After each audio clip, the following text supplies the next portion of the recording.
Welcome to the Edit Room with Maria Marauder, a channel dedicated to video editing for beginners.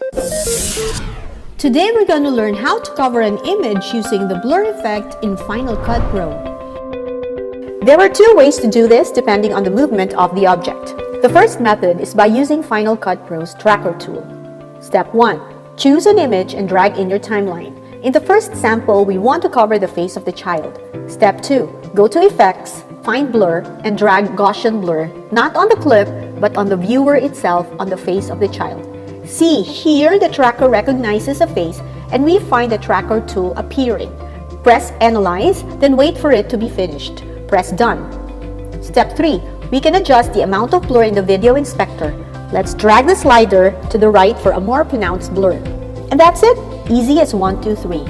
The second method is by using keyframes. When the movement of the object to be covered is much more pronounced, using the tracker is not that effective. So we go the more tedious way. Step 1. Again, choose a clip. Here, let's choose a young woman drinking, but we don't want to show the bottle. Step 2. Duplicate the video clip. Step 3.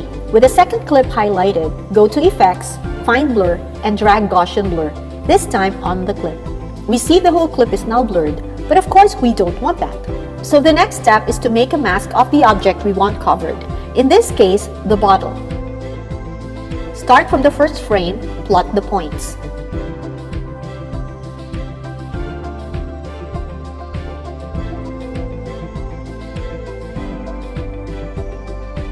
Step 5. Keyframing. Mark the first keyframe by clicking on the control point and the position.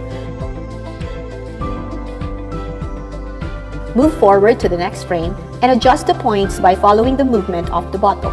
Do this until the end of the clip. It's a bit tedious, yes, but with patience, you will be able to make it until the last frame. Step 6. Adjust the amount of blur as needed or as desired. Now here's the final video. I hope you learned something valuable today. Please like and subscribe, send me your comment, and of course watch the other video tutorials in my channel. See you in the next Edit Room.